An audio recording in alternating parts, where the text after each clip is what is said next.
Mas pinili ko siya kaysa sa pag-aaral ko. Ngayon nagsisisi na ako. Second year college ako nung makilala ko ang taong akala ko makakapagpabago ng buhay ko, si Josh.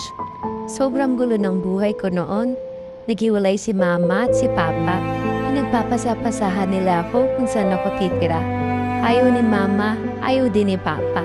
Parehas nilang ayaw ng obligasyon dahil tingin nila sa akin na i-connection nila sa isa't isa. Nag-iisang anak lang ako nila mama, hanggang sa kinukup ako ni tita, kapatid ni mama. Siya nagpaaral sa akin at nagsusustento. Si Josh naman, sinagot ko siya at naging kami. Naging sandalan ko siya sa lahat. Tinutulungan niya ako kapag gupit ako. Pinaparamdam niya sa akin yung pagmamahal at atensyon na hindi naibigay ng pamilya ko. Pero hindi siya gusto ni tita. Nakikita daw niya na sex lang ang habol sa akin ito. Hindi ako agad naniwala sa kanya dahil nakita ko mabait si Josh. Isang beses kasi ay nahulog kami ni tita na nagtatalik.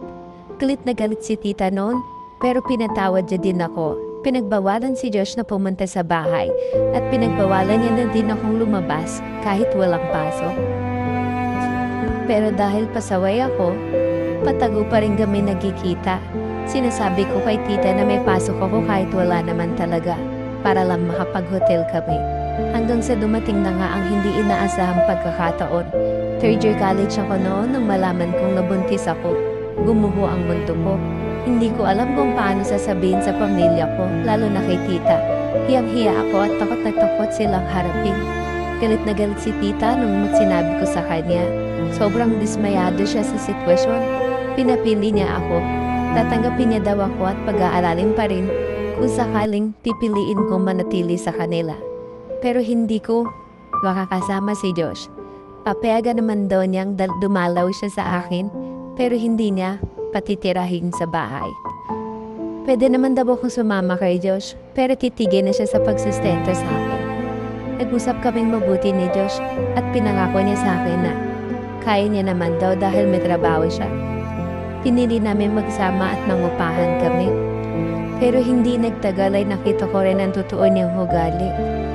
Totoo nga ang sabi ni tita, sex lang ang habol niya sa akin. Pinayuhan na kami ng doktor na iwasan ang pagtatalik dahil masama sa pagbubuntis ko.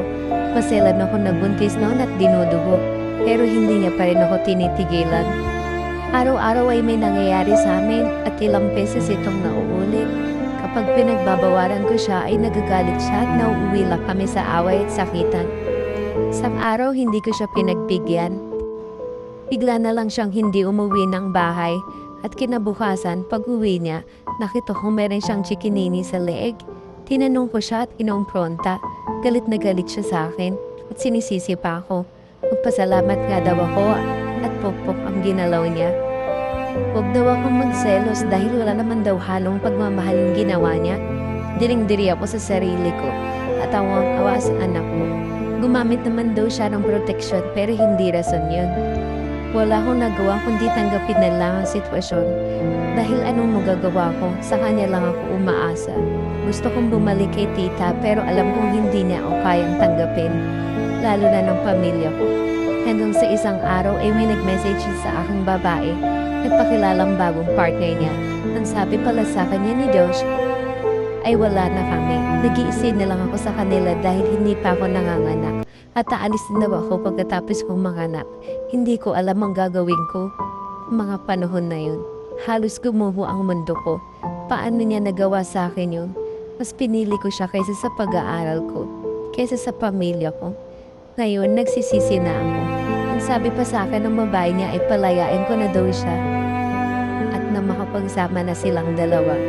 Pagkatapos na halos wala na akong maisip na dahilan pa para mabuhay. Kinausap ko si Josh at halos wala siyang mukhang maiharap sa akin. Hiyang-hiya siya dahil nahuli ko siya at meron na akong ebidensya. Humingi siya ng tawad sa akin at pinalabas ko na pinatawad ko siya. Nag-stay ako ng ilang linggo pa sa kanila pero hindi niya alam nagpaplano na akong umalis.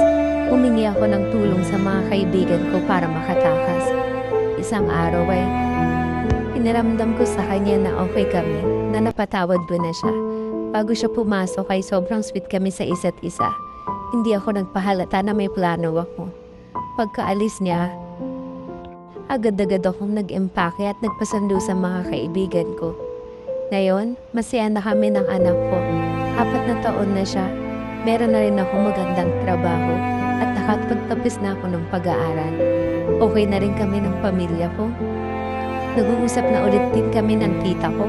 Masaya na ulit ang buhay ko. Wala na siya sa buhay ko.